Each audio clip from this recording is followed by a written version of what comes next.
चुनाव को लेकर महागठबंधन की बैठक तेजस्वी यादव के आवास पर हुई है और वोटर अधिकार यात्रा के बाद महागठबंधन की पहली बड़ी बैठक सीट शेयरिंग को लेकर के हुई।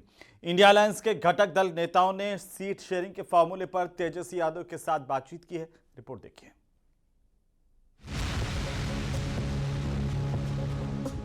बिहार में चुनावी समर में सीट शेयरिंग पर सस्पेंस अभी भी बरकरार है।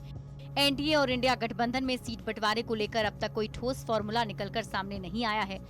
यात्रा का दौर खत्म होने के बाद राजनीतिक दल अपनी अपनी पसंदीदा सीटों का चयन करने में लग गए हैं। वोटर अधिकार यात्रा पूरी होने के बाद शनिवार को पहली बार इंडिया गठबंधन के नेता तेजस्वी यादव के आवास पर एकजुट हुए और गठबंधन में सीट बंटवारे को लेकर महामंथन किया। बहुत ही सकारात्मक था। हमने अपने हिस्से, कांग्रेस पार्टी के हिस्से 243 सीटों पर चर्चा चली।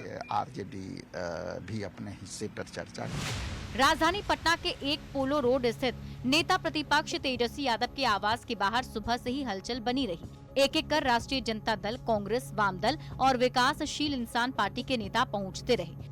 सीट शेयरिंग को लेकर हुई इस अहम बैठक में तेजस्वी यादव, बिहार कांग्रेस प्रभारी कृष्णा अल्लावरू, बिहार कांग्रेस अध्यक्ष राजेश राम, वीआईपी सुप्रीमो मुकेश सहनी और लेफ्ट पार्टियों के बड़े नेता शामिल हुए।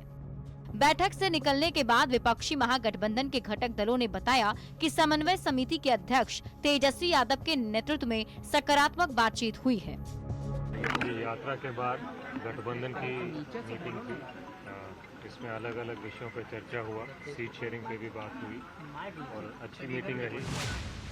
6 दलों वाले महागठबंधन में सीट बंटवारे को लेकर अंतिम रूप देने के साथ साथ कई और मुद्दों पर भी नेताओं ने काफी मंथन किया है।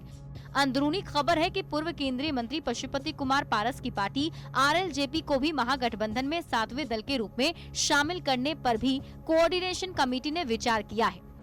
समन्वय समिति के अध्यक्ष होने के नाते तेजस्वी यादव ने अपनी बात प्रमुखता के साथ रखी।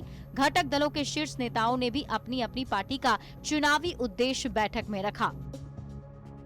महागठबंधन के दिग्गज नेताओं की मौजूदगी में काफी लंबी बातचीत चली। जिन जिन सीटों पर पार्टी मजबूत स्थिति में है, इस पर आरजेडी और कांग्रेस ने अपनी बात रखी है। मुकेश सहनी ने भी वीआईपी के लिए चयनित सीटों की सूची बैठक में रखी। कांग्रेस पहले से कहती आ रही है कि पार्टी ने उप समिति को भी लिस्ट सौंप दी है। ऐसे में देखना होगा कि सीट बंटवारे को अंतिम रूप देने में जुटे महागठबंधन के नेता सीट शेयरिंग का फाइनल फॉर्मूला क्या निकालते हैं। पटना संवाददाता रवि एस नारायण के साथ ब्यूरो रिपोर्ट, न्यूज़ 18। तो चलिए इसी के साथ ही स्पेशल रिपोर्ट में फिलहाल